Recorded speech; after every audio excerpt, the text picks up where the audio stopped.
Hello guys, तपाईँहरूको लागि एकदमै खुसीको खबर आएको छ। फेसबुकले कन्टेन्ट मोनेटाइजेसनको लागि एउटा च्यालेन्ज दिएको छ। फेसबुकले एउटा च्यालेन्ज दिएको छ जसमा तपाईँले यहाँ देख्न सक्नुहुन्छ।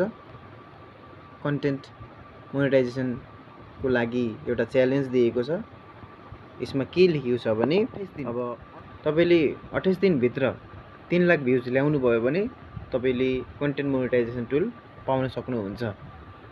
यदि यहाँ तपाईँले देख्न सक्नुहुन्छ जोइन च्यालेन्ज। यहाँ यदि यो जोइन च्यालेन्जमा मैले क्लिक गरेँ भने आजदेखि तपाईँको 28 च्यालेन्ज सुरु हुन्छ र 28 दिनभित्रमा तपाईँले 3 लाख भ्युज आफ्नो कन्टेन्टमा ल्याउनु पर्ने हुन्छ।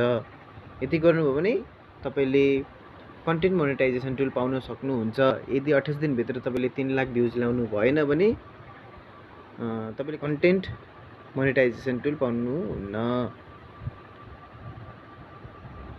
अरू इन्फर्मेसनको लागि तपाईँले मलाई फलो एन्ड कमेन्ट गर्नुहोला।